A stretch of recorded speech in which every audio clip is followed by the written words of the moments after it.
Hey scholars, happy Friday. Oh my goodness. Lola just knocked something over. Did you hear that sound? Whew. So today's Friday, and the last few days I've been reading to you from our chapter book read aloud, and we've discussed how the place where Ivan lives is his community, right? And there are different members of his community. For example, there's Stella the elephant, and there's Bob the dog. And we started thinking a little bit about the characters, who, again, I just mentioned, members of the community. There's Mac, right? There's Julia's dad. But we also discussed the setting. So we have the Big 8 arcade, which is where it takes place. Most of the story is in Ivan's domain, which is basically Ivan's cage. And then I also had you start thinking about what the problem was in the story. And today while I'm reading, I just want you to continue to think about what is the problem in the story, because the problem gives us a clue as to what the plot is. Because in every story you have, every fiction story, there's going to be a problem. And sometimes the problem isn't very clear. You're not sure what it is. Sometimes there's hints at what the problem might be, but the problem might change a little bit. So today while I'm reading, I want you to be thinking about what is the problem. Now, I gave you a pretty big job for writing today, right? You're working on your realistic fiction stories, you're writing your drafts, and I want you to take time to do a really good job with that. So there's not going to be a response to this book. All you have to do today is I want you to listen, think about the problem, and then for your independent reading, you're going to complete that activity. Okay? But I wanted to take something off your plate for reading since I'm giving you a lot of extra work for writing. Right, Lola? All right. Jambo. My TV is off, so while we wait for the new neighbor, I ask Stella to tell us a story. Stella rubs her right front foot against the wall. Her foot is swollen again, an ugly deep red. If you're not feeling well, Stella, I say, you could take a nap and tell us a story later. I'm fine, she says, and she carefully shifts her weight. Tell us the Jambo story, I say. It's a favorite of mine, but I don't think Bob has ever heard it. Because she remembers everything, Stella knows many stories. I like colorful tales with black beginnings and stormy middles and cloudless blue sky endings. But any story will do. I'm not in a position to be picky. Once upon a time, Stella begins, there was a human boy. He was visiting a gorilla family at a place called a zoo. What's a zoo? Bob asks. He's a street-smart dog, but there's much he hasn't seen. A good zoo, Stella says, is a large domain, a wild cage, a safe place to be.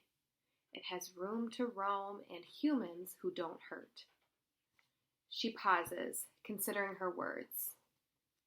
A good zoo is how humans make amends. I'm going to explain that because amends is not a word you hear in second grade very often. Some of the vocabulary in this book is difficult. So basically what that means, an amend, is like saying you're sorry and fixing something. So what she's saying is a really good zoo, a place where animals are safe and happy, is a way for humans to apologize and fix their mistake.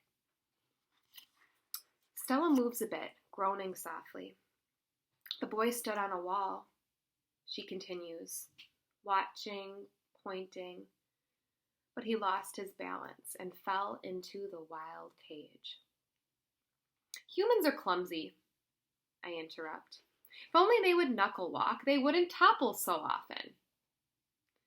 Stella nods. A good point, Ivan. In any case, the boy lay in a motionless heap while the humans gasped and cried. The silverback, whose name was Jambo, examined the boy, as was his duty, while his troop watched from a safe distance. What do you think he's going to do? What do you think, Lola?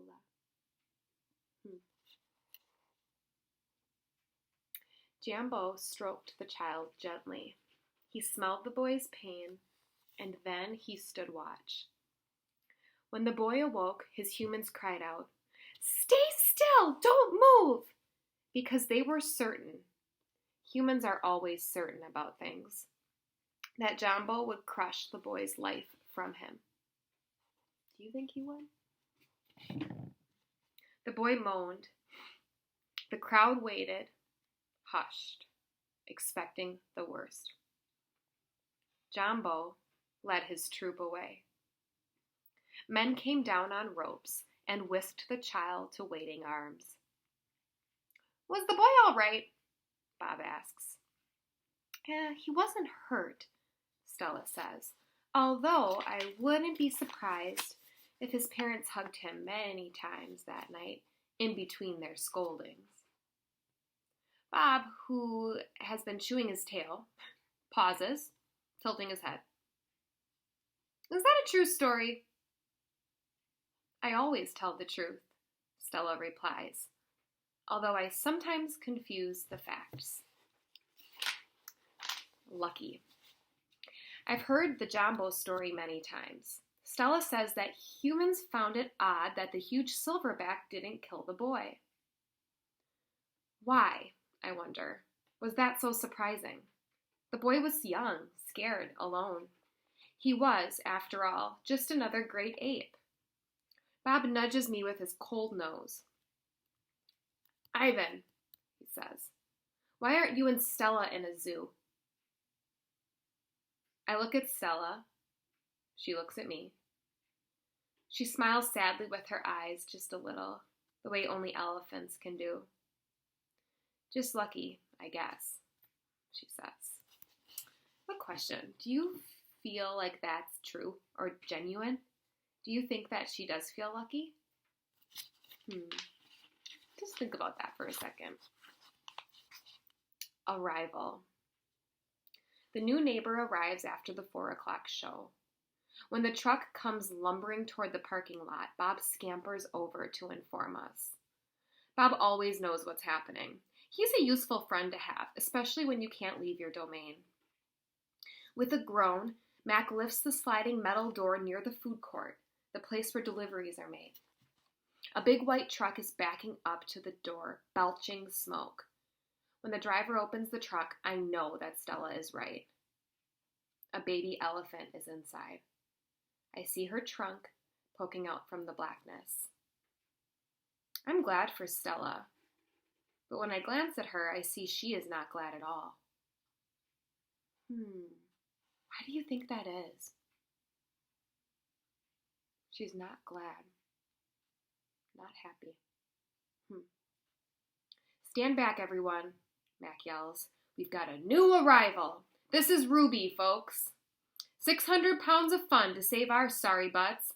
This gal's gonna sell us some tickets." Here's a picture of her.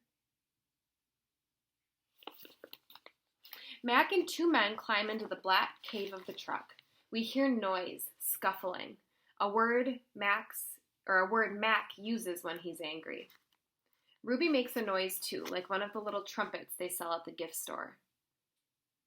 "Move," Mac says, but still there's no Ruby.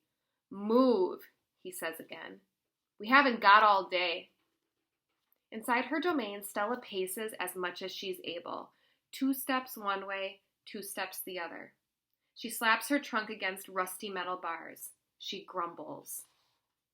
"Stella," I ask, "did you hear the baby?" Stella mutters something under her breath, a word she uses when she's angry. "Relax, Stella," I say. "It will be okay." "Ivan," Stella says, "it will never, ever be okay." And I know enough to stop talking. All right, I'm going to read one more chapter. It's kind of long, but it's called Stella Helps. Now, are you thinking about the problem in this story? What do you think the problem is? Did that chapter change what you were thinking before? Stella helps. The men are still yelling. Some of the yelling is at each other, but most of it is at Ruby. We hear scrambling, pounding, shifting. The side of the truck shudders. I'm starting to like this elephant, Bob whispers. I'm getting the big one, Max says. Maybe she can coax the stupid brat out of the truck. Mac opens Stella's door. Come on, girl, he urges. He unties the rope attached to the floor bolt. Stella pushes past Mac, nearly knocking him over. She rushes as best she can, limping heavily toward the open back door of the truck. She catches her swollen foot on the edge of the ramp and winces. Blood trickles down. If you wince, it's almost like your body reacts because you're hurting. Halfway up the ramp, she pauses. The noise in the truck stops. Ruby falls silent. Slowly, Stella makes her way up the rest of the ramp. It groans under her weight, and I can tell how much she is hurting by the awkward way she moves. At the top of the incline, she stops. She pokes her trunk into the emptiness. We wait. The tiny gray trunk appears again.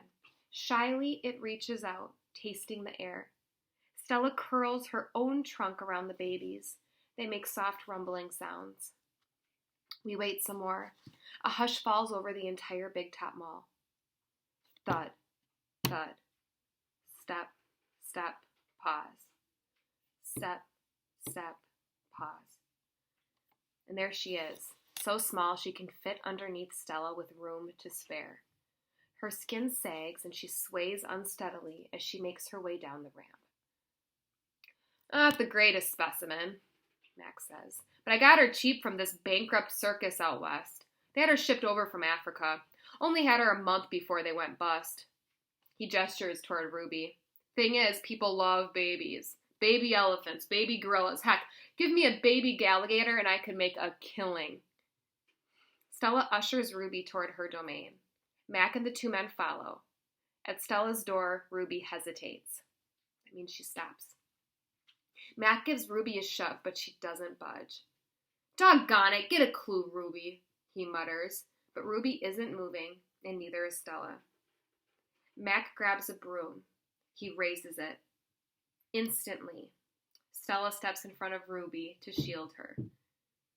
Get in the cage, both of you, Mac shouts. Stella stares at Mac, considering. Gently but firmly, using her trunk, she nudges Ruby into her domain. Only then does Stella enter. Mac slams the door shut with a clang. I see two trunks entwined. I hear Stella whispering. Poor kid, says Bob. Welcome to the Exit 8 Big Top Mall and Video Arcade, home of the one and only Ivan. All right, I'm going to pause there. And at one point it says that the trunks were entwined. Entwined means that they're kind of wrapped up. So they have their trunks wrapped up together. What do you think the problem in this story is? Maybe it hasn't become clear to you yet, and that's okay. But I want you to start thinking about it. Like, what is the problem? Think about how Stella feels about this baby Ruby being brought to their home. Okay? Now, thank you for watching the whole mini lesson video. Nice work. We are about 1/3 of the way in, so the book gets better and better and better. Don't forget to do your independent reading work. And that's all I have for you, scholars. I hope you have a great day. Bye.